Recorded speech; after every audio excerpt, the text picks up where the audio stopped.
আজকে আপনাদের জন্য নিয়ে আসলাম রেস্টুরেন্টের মতো খুব সহজভাবে কিভাবে ঘরেই গ্যাসের চুলায় করে খেতে পারবেন বারবিকিউ।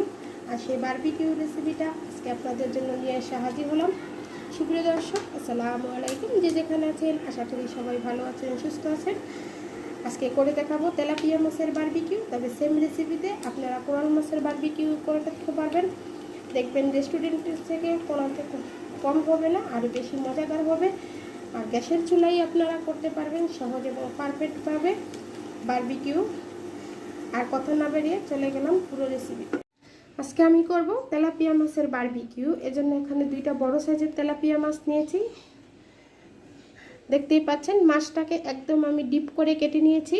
এই যে দেখুন, খুব ডিপ করে কেটে নিয়েছি। আর মাছটাকে আমি 2 টেবিল চামচ লেবুর রস আর লবণ দিয়ে আধা ঘন্টার মতো ভিজিয়ে রেখেছিলাম। যদি এভাবে ভিজিয়ে রাখেন তাহলে মাছটা সফট হবে আর মাছের যে একটা আষ্টে গন্ধ ওটা চলে যাবে। তারপরে খুব ভালো করে ধুয়ে নেবেন লেবু আর লবণ পানিতে ভিজিয়ে। এই যে দেখুন কতটা ডিপ করে কেটে নিয়েছি। আপনারা ঠিক এরকম ডিপ করে কেটে নেবেন, তাহলে কিন্তু মাছের ভিতর পর্যন্ত সম্পূর্ণ মশলাটা পৌঁছে যাবে। এখন মাছটাকে একটা সাইডে রেখে দিয়ে আমি মশলাটা রেডি করে নেব।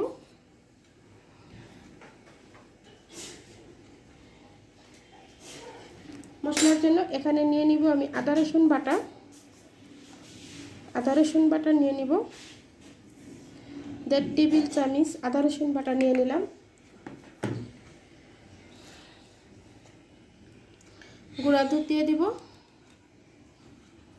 এটা টক দইয়ের কাজ করবে। 2 টেবিল চামচ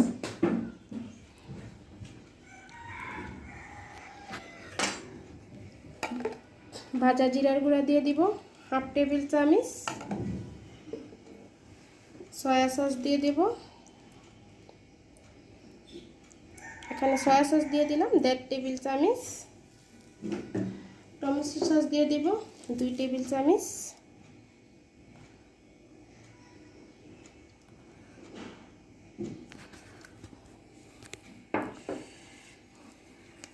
কাশ্মীরি রেড চিলি পাউডার দিয়ে দিব 1/2 টেবিল চামচ। এটা কিন্তু জাল হবে না, কালার হবে।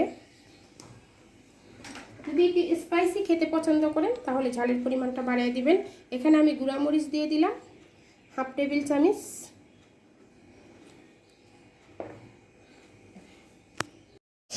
এখানে আমি বারবিকিউ মশলা আছে যেটা, ওই বারবিকিউ মশলাটা নিয়ে নিলাম। 3 টেবিল চামচের মতো বারবিকিউ মশলাটা দিয়ে দিলাম। যেহেতু বারবিকিউ বানাবো তাই বারবিকিউ মশলাটা অবশ্যই ব্যবহার করব। লবণ দিয়ে দিব 1/2 টেবিল চামচ। লবণের পরিমাণটা বুঝে শুনে দিতে হবে, যেহেতু এখানে আমরা চিকড়াটা সয়া সসটা দিয়েছি, সয়া সসে কিন্তু লবণ থাকে। এখন দিয়ে দিব সরিষার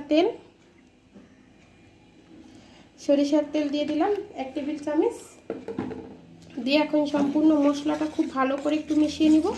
আপনারা চাইলে এই কাজটা হাতের সাহায্যেও করতে পারেন, তবে হাতের সাহায্যে করলে কিন্তু খুব ভালো হয়। যে মেখে নিয়েছি, এখন হাত দিয়ে করব। মশলাকে একটা সাইডে নিয়ে নিব, দিয়ে দিব মাছটা। দেখে বুঝে নেবেন আমি কিভাবে করি। এই যে মাছটাকে আমি প্রতিটা লেয়ারে খুব ভালো করে দিয়ে দেব।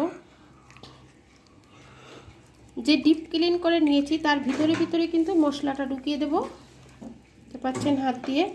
এবং মাছের যে ভিতরে পেটটা আছে তার ভিতরে মশলাটা খুব ভালো করে ঢুকিয়ে দেব।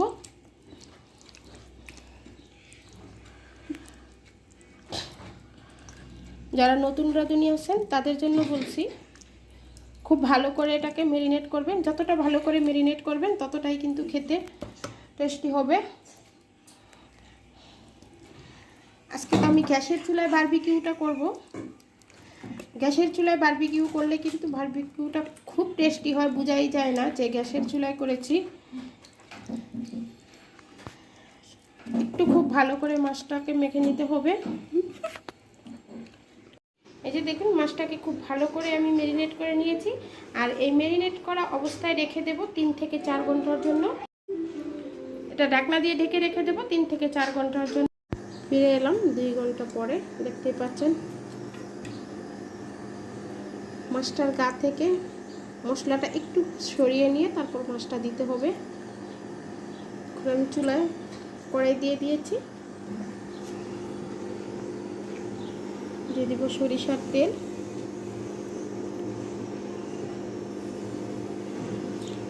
আপনারা চাইলে সয়াবিন তেল দিয়েও করতে পারেন, তবে সরিষার তেল দিয়ে করলাম আজকে আমি।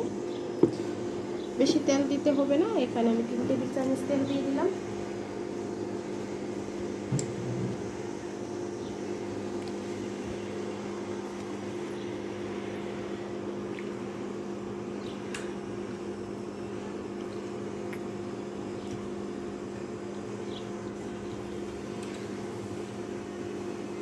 মাছের গা থেকে যত সম্ভব মশলাটা সরিয়ে দিলাম।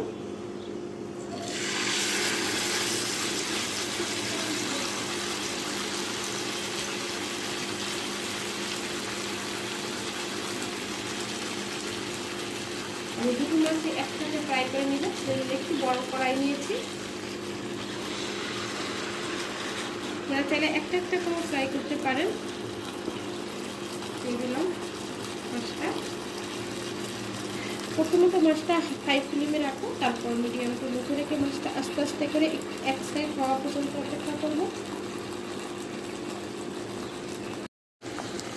এখন হালকা হাতে একটুখানি আমি উল্টে দেবো।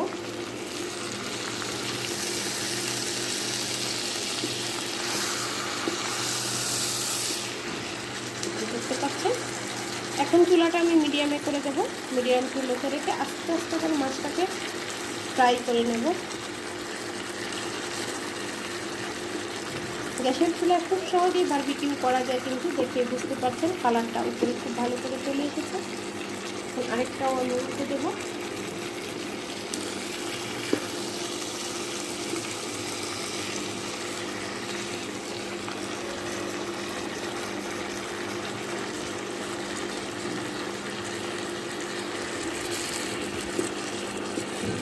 আপনারা চাইলে এখন উপরে থেকে একটুখানি ব্রাশ করে মশলাটা দিয়ে দিতে পারেন।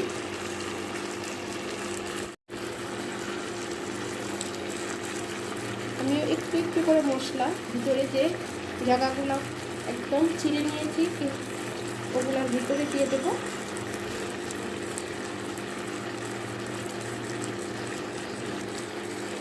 তাহলে কিন্তু খেতে খুব টেস্টি হবে। এখন মিডিয়ামে রেখে মাছটাকে খুব ভালো করে ফ্রাই করা হয়ে গেছে, দেখতে পাচ্ছেন। এখন মাছটা আমি উঠিয়ে দিব। একটা ফ্রাই করা হয়ে গেছে, আরেকটা একটু সময় লাগবে। এখন আমি এটাকে উঠিয়ে আপনাদেরকে দেখলেন তো, খুব সহজে বানিয়ে নিলাম তেলাপিয়া মাছের বারবিকিউ। আপনারা চাইলে এটা কোরাল মাছ দিয়েও বানাতে পারেন। আর আজকে আমি এটা পরিবেশন করলাম লেটুস দিয়ে, আর লেটুস দিয়ে খেতে কিন্তু খুব টেস্টি হয় এটা। আশা করি আজকের রেসিপিটা আপনাদের কাছে ভালো লেগেছে। খুব সহজে আপনারা এভাবে ঘরেই বারবিকিউ করে খেতে পারবেন। সহজ রেসিপিতে দেখিয়ে দিলাম কিভাবে গ্যাসের চুলায় করা যায় বারবিকিউ। আশা করি রেসিপিটা ভালো লেগেছে। যদি ভালো লেগে থাকে লাইক করবেন এবং বেশি বেশি করে শেয়ার করবেন। আর যারা আমার চ্যানেলটা এখনও সাবস্ক্রাইব করেননি, আমার চ্যানেলে নতুন, তারা অবশ্যই আমার চ্যানেলটা সাবস্ক্রাইব করবেন। পাশে থাকা বেল আইকনটা ক্লিক করবেন, তাহলে খুব সহজে নোটিফিকেশন পেয়ে যাবেন। সবাই ভালো থাকবেন, সুস্থ থাকবেন। আল্লাহ হাফেজ।